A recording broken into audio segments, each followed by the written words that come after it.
All right, we're going to do this one more time. Greetings and welcome to this episode on Geeks First. Today, we're talking about the brand new set, Rosetta, from Flesh and Blood. And as of about an hour ago, we had some very interesting information drop on something I've been speculating about, which was on the agenda for the year, called First Strike decks. That'll be at Gen Con. So let's talk about all these items and much, much more right now. Thanks for tuning in. Alright, now, as we adventure into some of the awesome information that Flesh and Blood has provided us, we're going to begin by explaining a little bit about Rosetta and how it fits into some of, I guess, where we've been before. So, in the past, there was an area in Flesh and Blood called, well, let's just look it up. Right here. It's on the map. It's called Aria. We actually were there before in one of the earlier sets, Tales of Aria. I have a box of it in my hand over here. And Tales of Aria is a very interesting location. We have been here. We've been to Mysteria. We've been to Solana. We've been to the Metrics. We've been to the Pits. We've been to the Savage Lands. We've technically not been to Volcor. We've been to the Monastery. So we're rounding out the locations on the known map. And I say known map because there was an interview where James White himself did mention that there is a possibility the world is extended into areas we haven't seen yet, which would make sense since there is an area over here where it is technically like you could zoom out and like, you know, like you're zoomed in on a map. So like this is like level 1, right? In like World of Warcraft or Star Wars, anything, you're like zoomed in and now you're here. So you're wow, you can check it out. So who knows? This is just the beginning of a very long adventure. Anyways, so we're going back to Aria, and if we zoom in here on Aria, you can see that there's a couple of interesting little bits of things. I noticed there's a little shrine thing looking in the middle. You got a bridge. Now, there's also lore that was attached to this. Now, this is the Aria Mythical Sanctuary. This is an older article here from the lore section on the website here, so you can look at. There's also stories, by the way, but we won't dive too deep into that. So this is some information about Aria. I will not go into reading this, but we do have a side podcast where me and Riddler Man were working on. It was called Fablorian. I know we've kind of taken a pause on that, but we did start talking about some of the different areas within Flesh and Blood. And Aria does have a very unique and interesting history, as well as a lot of ties to, you know, many of the heroes. And we've seen those heroes come in the set, you know, obviously from the old I guess Tales of Aria set, and now we have this Rosetta set, which will have some of that. But you have a bunch of different information in here that I highly recommend reading. There's some really interesting creatures. This is one of the things, Meeps, right? We've seen that. Meeps one of my favorite creatures, but we do see that located in here as well. And you get a little bit of information, and then something else that's unique. It's actually not specifically on this page, but I will call this out. If you want to do, oh, that's Fabry. That is a bad, nope, sorry, just kidding. Here is called legendarystories.net. This is useful in a lot of ways if you want to search for keywords. So if you're thinking of something that you're not sure, like let's look at ARIA. So Aria, we can see that it comes up, and you'll see in here, again, look at that. It's the same story we were just talking about, right? But you can find different things. Like if I know Old Him is a hero in Flesh and Blood, you look at that. Here's Old Him, here's a story, here's some information, Essence of Ice, Essence of Earth, Shields Up.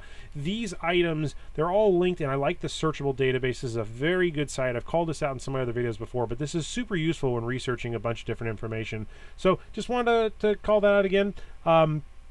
This is the total cards that are revealed so far in Rosetta, but we're going to actually go one step further back. We're going to go to the page here, which Rosetta is referencing here. So it's a brand new article, came out on June 16th, so we're just a couple of days out of this, and we'll go ahead and play this video. I typically don't do this, but I'm going to play it, and I'm also going to mute the video. I don't want to have the audio in the background, but you'll see that this short little teaser video here is actually quite cool. You know, we got this, like, I'm guessing that's going to be the Fabled. I'm not really sure, but you have this kind of beautiful flower, thorny looking thing where it says Rosetta with obviously this very pronounced lettering. You see all these, you know, world premiere pieces where it's going to be in Tampa Bay. That's something we'll talk about in a bit, which is on September 6th, 2024.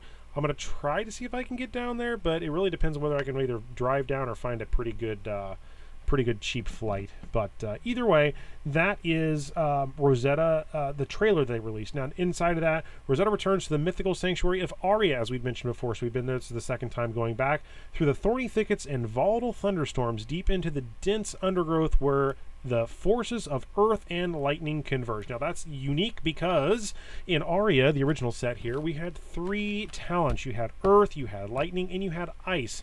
Now I remember at one point or another somebody stating that the ice mechanic was probably not going to come back anytime soon. So this is kind of interesting. And this is the all arcane set, which again in another interview was teed up, right? I think maybe that was a Fluke and Box one. So it's already been known that this is going to be coming, and this is truly where this is going to be coming. So is it Briar 2.0? Is it something more interesting? This is where Wizards and Rune Blades are coming back. So that's exciting. With the element keyword coming back, right? You had Essence of. So in this case, we see Essence of Earth and Essence of Lightning so far. I have some speculations in my head on things that might be coming, but it looks like it's a 2-class, 2-talent structure is going to be a little bit different. So obviously over time, we've tried some different structures, or it looks like they've done some stuff, right? You've had the all Mechanologist sets where it was the Crack Shuffle Play, right? You've had, oh god, what is that? Heavy hitters, where you had 6 total heroes. You had Outsider, 6 total heroes. You had WTR had 4 heroes. You had Aria and some other ones that had 3 heroes. So this one is going to be a 2 and 2, meaning 2 classes with 2 talents each. That's if they don't sneak something interesting in, somewhere in there. That's where the caveat comes in for the first strike decks, but we'll talk about that in a bit. So key dates to know: the preview season apparently is going to be August 27th through the 30th. It's going to be a really short window. I do like something. There is a call out here about the preview season. We'll come and talk about that in a second. But the world premiere is at Tampa Bay on September 6th. The calling is throughout those days. The release date of the actual product is on September 13th through the 16th. So that is circa, about 6 months from now. Release date is on the 20th. Hey, it's actually 6/20. So today, September, January, February, March, April, May, June, July, August, September. So we're exactly 3 months from today till it releases, and then the Play Day events are happening right after that. I have the product sheet located in one of these other ones down here, but just for good measure, I'll open it up just in case. That's actually further down here. Next up, we're going to read this little bit of lore here. This is a new bit of lore, right? So this is not in the Legendary Studios stories.net. This is the candle flickers, and a candle has stood at the head of the mantle, and this magic grove buried deep within the Aria for an age is an age again. Age and age again. Well, I cannot read. I'm still recovering from my bronchitis and pneumonia thing, so I apologize. But the wick draws short, and the warmth and the glow of the candle will soon turn to darkness and sorrow.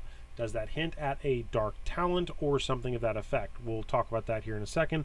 From the earth, the Queen of Candlehold was born, and to the earth she must return. For death is necessary arc cycle of life. With Rosetta mourns, and friends from across the Aria's journey pay their respects. Heartbeats of Candlehold must be preserved to the germination ritual complete. From where the hands of autumn fell to the canopy's crowns, the earth decomposes and returns essence to us again as new verdant life. Now, what's crazy about all this is there are a ton of lore words within just that little second of items there. So you have Candlehold, you have Rosetta, you have, where was it here? You got, Queen's technically a new one as well. But Earth is another keyword. You can look at a lot of these items, and then you can start dissecting that by looking at where those might interrelate to other articles that have been released. So we have a couple of cards here. We have the Felling of the Crown, we have Germinate, and Heartbeat of Candlehold. Now there is a little bit of lore located on this particular card here, so we'll start with Felling of the Crown. This is a red pitch 3, so it costs 3 to play. It's a red pitch. Attacks for 4, defends for 3. It has a brand new keyword called Decompose. So it says if there are 4 more Earth cards in your banished zone, this gets +4. That could be a really huge thing. And Decompose says when this attacks, you may banish 2 Earth cards and an action card from your graveyard. If you do, each hero puts a card from their hand on the bottom of their deck.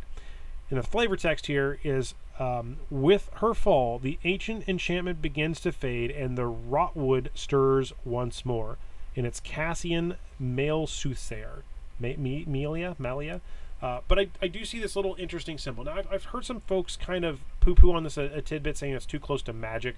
And yes, that is true. I do remember seeing in Magic pre-releases where you had the set symbol behind it, but honestly, I think it's a pretty cool callback. And maybe this really isn't a set symbol, because in Flesh and Blood, right, it's actually more of a set acronym, where it's the 3 letters at the bottom of the card, and they've since moved that to the bottom left. But I really look at this as just an evolution, right? Like, this is something that they're going to try. They're going to see how it likes. And frankly, I have no problem with it, right? I like this. It gives something for me as I'm sorting or looking through cards. If I'm searching for my deck, I know that this card is tied to something significant. It has a tree. Honestly, I have no problem with it. So if you have a problem with it, whatever.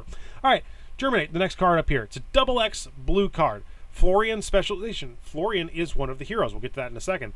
You may only have this card in your deck if Florian is your hero. Create a rune chant or embodiment of Earth token. Repeat this process X or more times, where X you gain X plus 1 life. So if you paid 2X, which is 1 time, you would create 1 rune chant, 1 embodiment, and then gain 2 life. If you did this where you paid 4, 2 and 2, you get 2 rune chants, 2 embodiments, because you'd repeat this, and then you would gain 2 plus 1, so 3 life. I think that's pretty sweet, actually. And then the last one here is a Verdant Specialization. This is the other hero. I'm just looking at the prettiness of this. And this is gain 1, gain 1, gain 1, go again. There's got to be a reason. We'll talk more about that in a bit. So as we go further down, you'll see this beautiful piece of artwork here. And this is, according to this piece of artwork, illustrated by Oglia... I cannot even pronounce the last name. T. I apologize. And it is called Life. So that is sweet. I'm assuming this is going to be the Fable, maybe a pitched item. If it's not a Fable, it'd be really cool if there is a gym and a location. I really, really, really, really, really, really, really want a location. Please, for the love of God, give us another location. That'd be great. All right, more bits of information here. Not going to read it. You can read that. Here are the 4 heroes. You'll see we have Florian, which basically looks like a very awesome Runeblade character. It is an elemental Runeblade hero, young. Notice we don't see the text on this one. Verdance. Verdance is an elemental wizard hero young. So pull out those Arcane Rising boxes and Dynasty to try to grab some of those cards you need, because I guarantee they're going to be useful. Now here's Aurora. Aurora is an element Runeblade hero young. Now this is a very interesting stylized piece of art. I have no thoughts on this one way or the other, but it does look like a video game, so that is kind of neat. This is the Runeblade hero, as we've seen one Runeblade, now we have a wizard, and then we have Auxilio, the elemental Runeblade hero, who is also young. This is pretty sweet too. I actually think he's going to be my favorite from this set just because I like the art. But you'll notice here we have 4, and that is the heroes of the set that we know of. Talking down here is all about the calling and pre-release day. Product configuration we'll circle back to. But basically, this is a standard booster box release. So you'll see here is the beautiful booster box. I love the actual kind of green. It will go really good with this, like looking at it. How they just kind of, that pops right off, and then the draw is straight to that icon on the very center, the life force in the middle of that tree. Very, very Corsham-like, although it's not Corsham. So in this, it looks like the Rosetta slots, well, 15 cards, so it's going to be, the expansion slot will come in here as well. That's a kind of returning feature at this point. So we got 2 tokens, 1 token or a token expansion, 1 token and a legendary. So when you're doing drafting, again, those last 2 cards are automatically always removed, so even if you hit a legendary, you're not going to get it. But it's nice to know that you can get either a cold 4 or legendary in those and go from there. Set code's ROS, which is Ross for short. That's pretty sweet. 258 total cards. Now, the reason there's an asterisk is because in the Japanese, there's actually 262 additional cards, because it's important, right? The Arc Knight Skullcap, which was never released in Japan because Arcane Rising was not originally released, or Everfest, the reprint, the Dull Cap, was not released in Japan. And then Shock Charmers, which is actually something we're going to look for in this box here later. That is a reprint, and it's going to be in native Japanese language, it sounds like, so that's fantastic to see. I'm assuming it'll be a non-foil. Maybe it'll be an extended art, maybe it'll be something spicy. Either way, I still think it's awesome that they're giving Japanese players a chance to get those cards instead of having to go search down old product, which is technically out of print and out of stock in most places. 16 cards per pack, 24 for display, 4 per case, exactly the same as normal. We do see here that Japanese is listed as the main language. Now you have English, French, German, Italian, Spanish, and Japanese. So that's awesome. There is some release celebrational items that'll come as a part of a store. And then next up is you get the Blitz Deck Collection. The Blitz Deck Collection is a continuation of what they've done for the Part the Mistveil and the UPF style deck, where you get this long box. That's great. You get a mat. That's awesome. You get the 4 hero decks located directly in there. This product is in English. That is important to call out. So you'll be getting this in English, and you get 2 booster packs instead of the 3 that happen to come in the Part the Mistveil box. So, I see what they've done here. They basically added an additional deck, took out a booster pack. They're keeping the MSRP the same at $70. That's awesome. And then for the Japanese folks, because they're going to want this in their native language probably, you're going to see that they're going to have a set of these decks. So it's 8 heroes per deck, 2 of each. This is very similar to what they did in some of the early like Monarch and Tails decks, where they had multiple individual offerings. I'm going to try to get some of these just because I think it'd be awesome. So if you know somebody has one, or if you have access to get one of these, I just want one of each. Actually, to be honest, I might as well just buy a brick, because then I'll open up the brick, open one of each hero to have in sleeves and play, and then one of each to just keep sealed as a cool item on the shelf. Yep, let's go on to the next item. So we talked about this already. This is the product sheet. This is a little bit more detail here. You got the beautiful piece of artwork. Here's another piece of artwork here, world premiere in Tampa Bay. Some information we've already covered, but a little bit more information here. You got the 1 fabled, 5 legendary, 49 majestic, 57 rare, 128 commons, 14 tokens, and 24 marvels. Yes, that is not a typo. Looks like there's 24 marvels. That is an impressively large amount of marvels. That's even up from Part the Mistveil, which was just released, and even more than, say, Uprising or the other sets that came before that had a lot. So that's a lot of marvels. That means you're going to see all sorts of cool stuff, whether they're commons, rares, majestics, or just something in between, maybe a token marvel. That'd be awesome. So here you go. You're seeing that we got some of the text on these heroes. We'll get to that in just a second. So again, MSRP is the 109.90, which is the typical that I've been seeing since the kind of the price normalization there, and then you can typically find it for map minus 20% in most places. So expect to probably pay like $99.99 a box, which is still reasonably affordable. On top of that, here is the information again on the Part the Mistveil, I'm sorry, the Rosetta section of the, they call it the Rosetta collection, which is kind of cute. Yep, and next up here, we're going to get rid of that. This was card legality formats, don't care. We already talked about Florian. We've gone through most of this. Oh, there's some lore. I didn't know that. There's some lore. All right, we talked about the deck collection here. Perfect. We know about that. Next up on the list, we got the marketing assets. Yeah, these are always fun to look at, by the way. You got all sorts of fun stuff here. Sometimes you can find some little hidden gems inside of this. So you got the different language packs here, different banners and releases that are available, and then obviously you got your banners for the different heroes, different, fun bits there. Now we're gonna get into kind of the meat and potatoes of things. Let's get past all those we've already seen. Artwork. There's Florian. There's Verdant. There's Aurora. Cilio. There is more to come. I know that there are hero abilities. They revealed 2 of the hero abilities. Where are those at? All right, well, I guess I'm going to go ahead and go to February.net, which is, again, another resource that's fantastic because I couldn't find where else I found these. I know they released these photos somewhere. I just cannot for the life of me figure it out.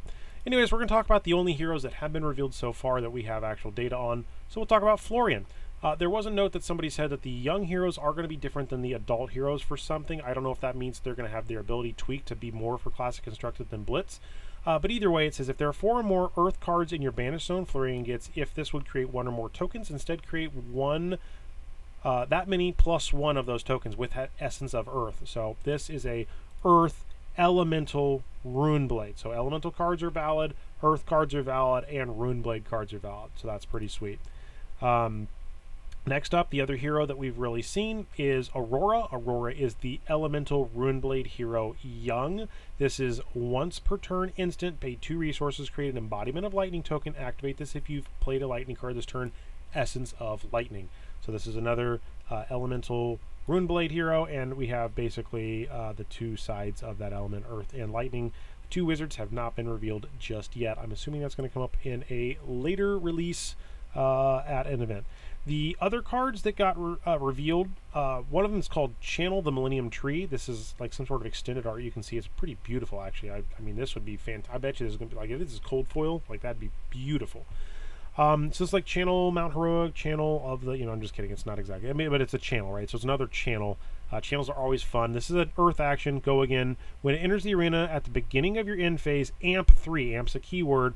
I don't remember off the top of my head that specific example of what AMP does, but AMP has a really interesting use where it kind of increases the next, oh gosh, I'll have to look that up. Anyways, AMP is a very powerful keyword from what I've gathered.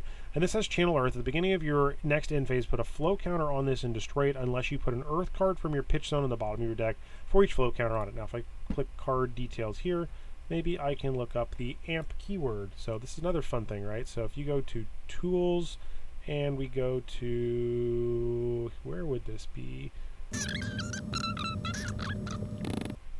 All right, we're going to look at Kindle because that was releasing another set. Amp 1. The next time you would deal arcane damage this turn, instead deal that much +1. This happens before you prevent. So Amp 3 would be 3 more damage. There you go.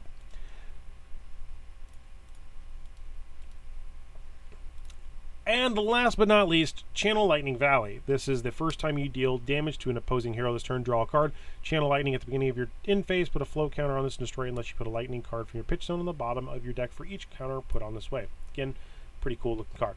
Now, let's go ahead and move on to the announcement that came out just circa like 2 hours ago. Fab at Gen Con. This whole article here is actually pretty sweet because Flesh and Blood will be at Gen Con. I was aware of this, so when I got my tickets, I bought some stuff, and we'll talk about that. That's why the tab's over there. We're going to talk about their events and go from there. One of the things that came out early in the year, or they were discussing, was they were going to release something called the First Strike decks. I had a lot of theories on what these might be, and I was kind of right, but I was also kind of wrong. So the First Strike decks, which are coming to Gen Con, they'll be released there, are going to have a reprint of a hero, technically from Rosetta, which actually is really not a reprint because it's actually before it comes out, but it's a different, it's still this hero. And then this new guy here, that's pretty sweet, right? So the First Strike decks here, the Path of Earth will reward the slow and steady patient. The Path of Lightning will be fast and fervent. So this is a really good way for folks to get into the game. I'm excited to get these. I will definitely be picking them up at Gen Con. I like that they're Blitz decks, right? So this means that you can build off of them. You can play Blitz. You can also turn them into CC decks. This is a fantastic product that I can already see will be great for new players. It's good to educate. It's kind of like the old Ira decks, but really probably a little bit more flushed out because the Ira decks were not quite the same. But in here, right, you're going to get 2 ofs. Maybe there's some unique cards that are in here. So we'll definitely see. They do talk about how the Flesh and Blood boxes, are available right out of the get-go. And then here is your new hero, Terra. Terra looks like old him. It's not old him, but it is awesome because he's woody. So at the beginning of each of your end phases, if there's an Earth card in your pitch zone, you may pay 1 resource if you do create a Might token, Essence of Earth.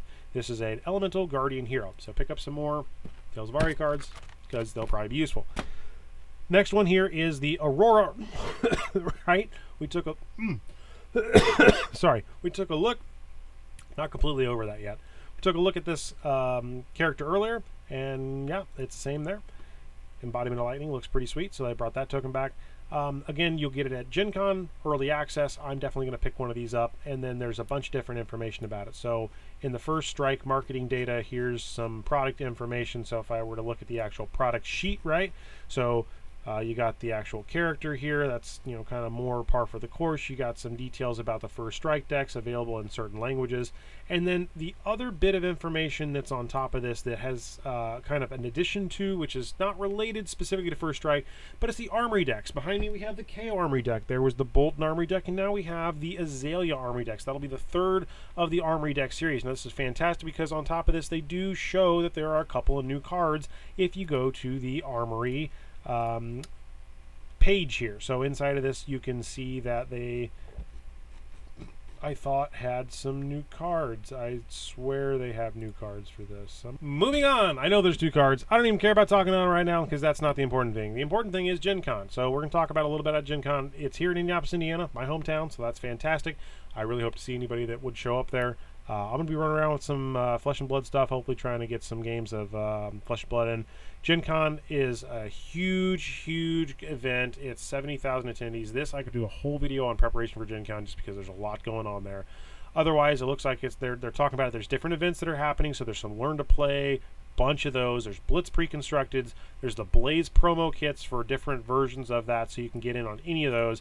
And when you go to the Gen Con page, you'll see here that they talk about some of these. Like this one here is a $64 entry. This is the Blaze sealed one. The Blaze Classic Constructed is only $50, and then the Blaze Chaos Blitz deck, I think that's the one I signed up for, is $50 as well. So just looking at some of these, I've got some other things happening. I got a Grim Path demo, Warlord. I got the Flesh and Blood one here. I've got Union Arena, Star Wars, Alter, TCG, Neopets. So I got a bunch of different stuff that I'm going to take a look at. And if you start looking at some of these, when you start getting into them, they're not all sold out. Some of them are a little bit more sold out than others. Star Wars Unlimited being very popular, obviously is. But the Flesh and Blood events here, when you go and look at, Flesh and Blood Legendary Studios, you can see there are plenty of opportunities for you to basically partake in some of these events. They're ready all day. Alright, hey, time is short for me here because I got to get ready for Origins. That's where I'm heading to this weekend. So hopefully if you're at Origins, I'll see you there. But I'm going to go ahead and wrap this video up and say thanks for tuning in. If you hit that bell, like, share, subscribe, and join for more content. We are rapidly approaching that magical first milestone that I was hoping to hit, which is 500 subscribers. I know that number sounds pretty tiny to some other people that are out in the ecosystem, but I'll be very, very happy once we hit that number.